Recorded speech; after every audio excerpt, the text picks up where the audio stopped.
স্বরাষ্ট্রমন্ত্রী সাহেব প্রথম দিন থেকেই সব বিষয়ে তিনি নিজে একটা বক্তব্য রাখেন। এমনকি দুঃখজনক হলেও সত্য যে স্পিকারের রুলিং দেওয়ার পরেও তিনি কথা বলতে চান। এটা আসলে অনাকাঙ্ক্ষিত। আমরা তার মতো একজন জ্যেষ্ঠ অভিজ্ঞ পার্লামেন্টারিয়ানের কাছ থেকে এটা আমরা আশা করি। আজকে নবগঠিত এই জাতীয় সংসদের তৃতীয় কার্যদিবস ছিল। এর আগে 12 এবং 15 তারিখ আমরা বসেছিলাম, আর এবার এসে আমরা বসলাম আজকের এই দিনে। আপনারা জানেন যে 15 তারিখ আমরা যখন বের হয়ে যাই তখন আপনাদের কাছে আমরা বলেছিলাম জুলাই সনদ, সংস্কার প্রস্তাব এবং গণভোট এইটা নিয়ে সরকার উপেক্ষার নীতি অবলম্বন করছে। আমরা 70% মানুষের গণভোটকে আমরা অস্বীকার করতে পারি না, অগ্রাহ্য করতে পারি না। নির্বাচনের আগে জনগণের কাছে আমরা কথা দিয়েছি, জনগণকে আহ্বান জানিয়েছি, জনগণ সাড়া দিয়েছে।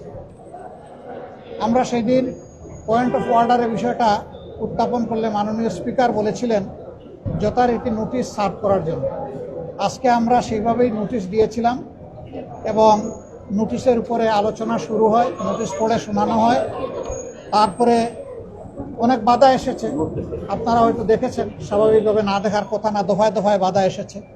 সকল বাধা উপেক্ষা করে শেষ পর্যন্ত স্পিকার মহোদয় রুলিং দিয়েছেন যে এটা আগামী 31 তারিখ 2 ঘন্টা এটার উপরে আলোচনা হবে।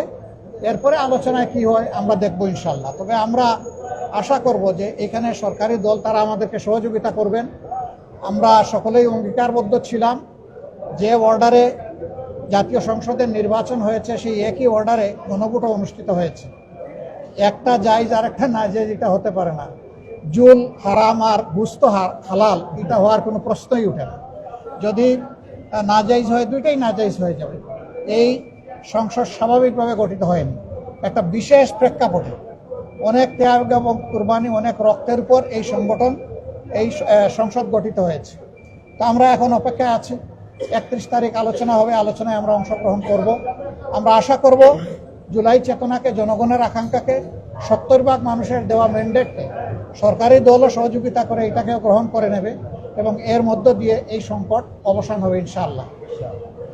বিরোধী নেতা এর আগে স্পিকার আপনাদেরকে বলেছিলেন নোটিশ দেওয়ার জন্য, আজকে আপনারা নোটিশ দিলেন, কিন্তু আমরা দেখছিলাম স্বরাষ্ট্রমন্ত্রী সহ সরকার দলের কিছু এমপি আপনাদেরকে বাধা দিচ্ছিল বিষয়টা নিয়ে। এটা হওয়ার কারণ কি? কারণ আপনারা তো নোটিশ দিলেন।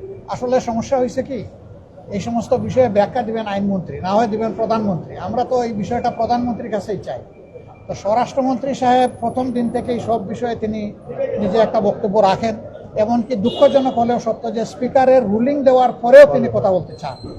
এটা আসলে অনাকাঙ্ক্ষিত। আমরা তার মতো একজন জ্যেষ্ঠ অভিজ্ঞ পার্লামেন্টারিয়ানের কাছ থেকে এটা আমরা আশা করি। Thank you. Thank you. আপনাদের সবাইকে ধন্যবাদ।